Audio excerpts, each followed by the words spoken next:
All right, next up, we're talking the best supplements for women's muscle growth. All right, ladies, let's go. We're directing this segment towards the women today, the ladies, because it's frankly much more accepted and kind of common sense today. Of course, women want to build muscle. It's not just for men. That stuff is nuts. There was a time when the ideal look for a woman was like she didn't eat food and looked like she was strung out on something. At least that was the heroin chic of the 90s and maybe early 2000s, I don't know. And I absolutely love that this thing seems to be dying because it wasn't healthy then, it wasn't particularly attractive, and I think it really sucked for women who wanted to, be athletic or fit or active or healthy or eat food, stuff like that. My wife, my daughter, my mother, my sister, I wouldn't want any of them to have to deal with that. So this is all about the best supplements women can take to help build muscle. These are the things I recommend to my wife. She just had the baby. She looks fantastic 4 months after. So first we start with, as always, the caffeinated Y. And we actually have 2 caffeinated Ys today. The first Y is, why is muscle building so important, and for women in particular? 1, more muscle equals a higher metabolic rate, meaning you burn more calories at rest, meaning you can eat more and maintain your weight. Now, women are generally smaller than men, and for this reason, adding muscle can allow you to eat more without compromising your figure or your health.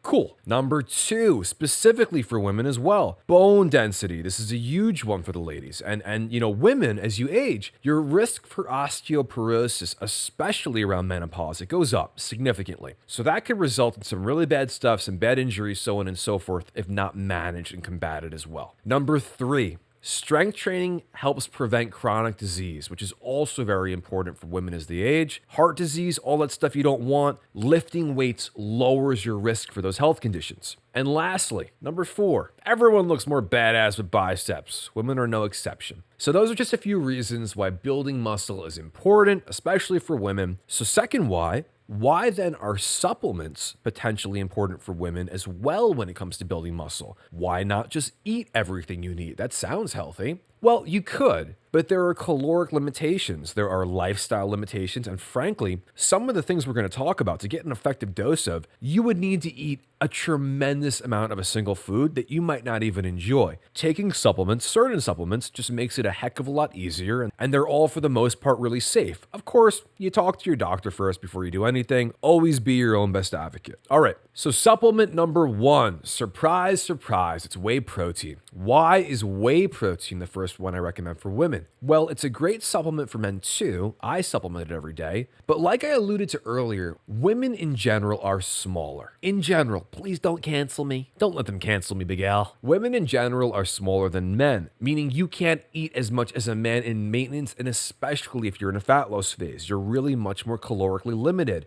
potentially, than a man is. So you have less calories to pull from. Well, what if I just eat all that protein from lean meats and fish and dairy and all that stuff? Isn't that good too?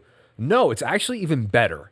But whey protein, or even a whey casein blend to some degree, depending on when you're having it in the goal, there are very low options calorically that you can buy. If you love eating protein, awesome, eat away. But if you want to be able to get more carbs or even fat in your diet, especially the carbs to fuel training and recovery, that may benefit you so much more in a fat loss phase. This can be a fantastic way to get the protein in while expending fewer calories on them and leaving more calories for other foods you enjoy.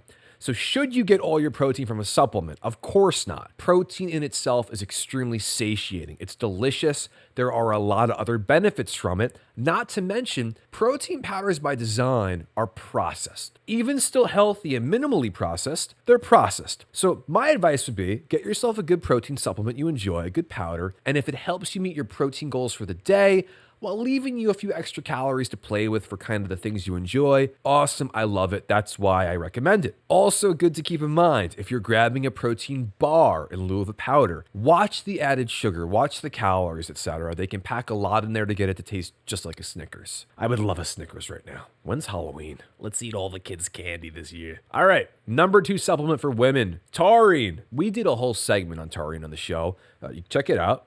Taurine is one of the most abundantly found amino acids in the body. It's a conditionally essential amino acid. When your body's most stressed, when you're feeling run down, that's when the requirement for taurine goes up, this may also apply to training and your muscle building sessions as well. As taurine delays time to exhaustion, if you're aerobically giving out before your muscles are, especially like if your strength training is leaving you a little winded, this could help. There are anaerobic benefits as well. Taurine has been shown to increase strength and power. This is a big reason it's featured in energy drinks and pre-workouts that people take prior to their workouts. If taurine allows you to train harder and lift more, you're going to build more muscle. Now, it's found in sources like meat and shellfish as well. My guess would be the less of those things you're eating, the more benefit you may get from supplementing taurine. I generally also don't recommend you take energy drinks. I don't recommend most pre-workouts as well. There can be a lot of extra crap in there. If you're going to take one, just make sure you understand what the ingredients are and they're safe for you. Who knows? Maybe I'll find one that's really terrific and I'll promote it on the show. For now, I would just supplement the taurine. My favorite pre-workout is also the next supplement I recommend for women regarding muscle building. Caffeine! I'm talking about a cup of Joe or two before training. Why?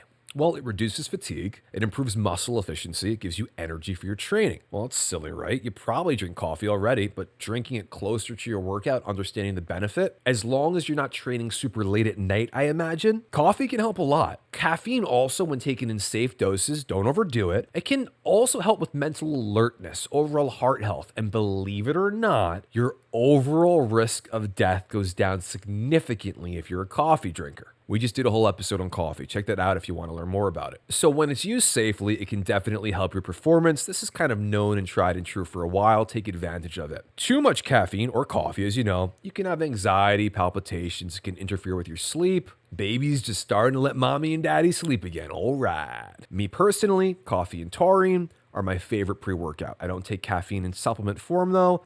I drink it because it's delicious. It's actually the most delicious supplement I take. All right, the number 4 supplement for women wanting to build muscle, essential amino acids or EAAs. This one is a little controversial, gentle in the comments, as the science has not always been stellar and plenty of folks have tried to sell you their BCAAs, different supplements over the years. And while I do not recommend BCAAs or branched chain amino acid supplements, essential amino acid supplements used during your workout may help your performance in the gym. This is particularly true if you're someone that trains fasted. Perhaps you train first thing in the morning, you don't feel good when you train. You maybe feel nauseous. Some people do. Also, if you're having trouble meeting your protein goal for the day, this can help. Full disclosure, if you're maximizing your protein needs, no amino supplement BCAA or EAA appears to help very much. But again, if at the end of the day you realize, hey, I could have had some more protein, and you're someone who, again, you could be training fasted, this can potentially help muscle protein synthesis. Essential amino acids are the building blocks of muscle tissue, and they help maintain the muscle we already have and grow new muscle as well. During muscle building, very, very important. During fat loss, maybe even more important. You don't want to lose that muscle you work so hard for. EAAs can help get your muscles extra fuel, which can reduce fatigue and increase short-term recovery. They can also help improve endurance or even your aerobic needs when it comes to training, like we spoke about a little earlier. Maybe certain exercises leave you winded, I don't know. All in all, exercise performance, it can be improved with EAAs. It just won't necessarily. This is kind of an individual thing. After your workout, it also seems it may reduce muscle soreness as well, hopefully allowing you to train again sooner and hopefully build more muscle. The essential aminos can help your performance in the gym, help combat fatigue, and potentially get you back in the gym sooner as well. When it comes to supplementing these, a lot of people will use them as an intra-workout drink.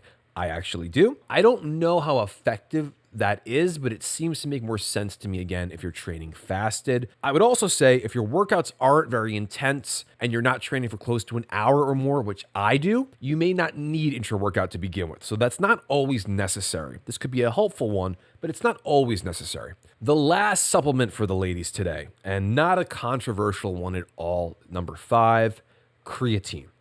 This is kind of the holy grail of supplements, guys. What is creatine? Well, creatine is a compound that comes from amino acids. It's found in foods like beef, pork, and fish. It's often found in meat sources, so you will naturally be getting more in your diet if you're consuming meat sources versus if you were a vegan or a vegetarian. That's cool if you are, though. Creatine supplements are almost always vegan. But even if you are eating meat as well, creatine supplementation is a great idea for almost everyone because to get a necessary amount every day to see performance improvement, you'd have to eat an enormous amount of meat, which you may want to do, you may not want to do. I would just supplement the creatine, eat meat when you want. Creatine pulls water where it goes. It basically saturates. It's hydrating your muscles with what's called phosphocreatine. Now, phosphocreatine creates ATP. And the reason creatine is consumed as regularly as it is by athletes, it might be the top supplement among athletes, is it helps create energy in your body during high intense exercise with, you guessed it, ATP. Now, ATP is our body's source of energy for our muscles. When ATP turns into ADP during exercise, what creatine does is it basically turns the ADP back into ATP. It's like it's recharging it and helping you have a steadier supply of energy throughout your performance. The more creatine in your body, the more energy you have, the more explosiveness you may have as well. Creatine also has been found to be very beneficial to the brain in recent studies. We'll get you all those in the show notes as well. Also, the water retention you may have heard about, you may be fearing with creatine, it is mostly intracellular, meaning it's in your muscles. It's where you want it. It's not necessarily under your skin. Your weight may go up slightly with creatine, but that's a good thing. It doesn't mean you gained any fat. It means more water, more glycogen. Hopefully that translates to more strength and better performance. And this is another reason you don't really want to rely solely on the scale, in my opinion. You can check out the creatine episode for more on that. You don't want to mistake some intracellular water retention for fat gain. So it's a great supplement for women to take to build muscle, have more energy, and have more explosive workouts. Not to mention, keeping yourself thinking clearer and supporting your brain health as well. There was also a study published in 2021 in Nutrients regarding women and creatine, showing improvements in strength, performance, cognition, and even bone mineral density, like we spoke about earlier. So that's another great thing for women to be aware of as they age. Get some creatine in you, ladies. Could help with those bones. All right, all. I hope this helps you females in your muscle building journey. These are the 5 supplements I believe may be most beneficial in your muscle building adventures. If you're looking to start somewhere, protein and creatine are never a bad place to start. The others may be helpful as well. Let me know in the comments. What are you women supplementing or not supplementing? What's helping you the most from this list? I want to hear from you.